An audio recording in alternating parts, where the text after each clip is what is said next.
October the 31st, Romans 8:26 and 27. Likewise also the Spirit helpeth our infirmities, for we know not what to pray for as we ought, but the Spirit itself maketh intercession for us with groanings which cannot be uttered. And he that searcheth the hearts knoweth what is the mind of the Spirit, because he maketh intercession for the saints according to the will of God. This is the deep mystery of prayer. This is the delicate divine mechanism which words cannot interpret, and which theology cannot explain, but which the humblest believer knows even when he does not understand. Oh, the burdens that we love to bear and cannot understand. Oh, the inarticulate outreachings of our hearts for things we cannot comprehend. And yet we know they are an echo from the throne and a whisper from the heart of God. It's often a groan rather than a song, a burden rather than a buoyant wing, but it's a blessed burden, and it's a groan whose undertone is praise and unutterable joy. It's a groaning which cannot be uttered.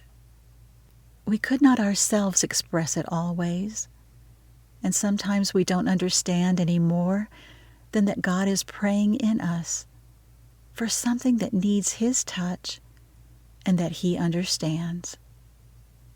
And so we can just pour out the fullness of our heart, the burden of our spirit, the sorrow that crushes us, and know that He hears, He loves, He understands, He receives.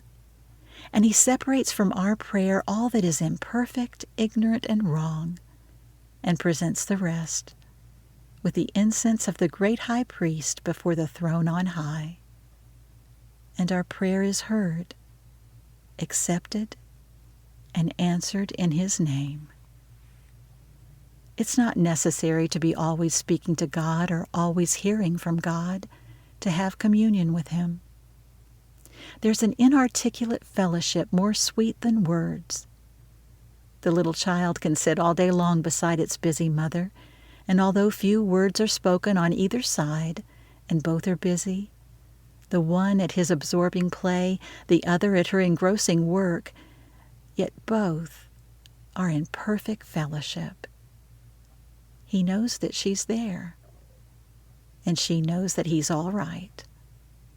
So the saint and the Savior can go on for hours in the silent fellowship of love, and he be busy about the most common things, and yet conscious that every little thing he does is touched with the complexion of His presence and the sense of His approval and blessing. And then, when pressed with burdens and troubles too complicated to put into words and too mysterious to tell or understand, how sweet it is to fall back into His blessed arms and just sob out the sorrow that we cannot speak.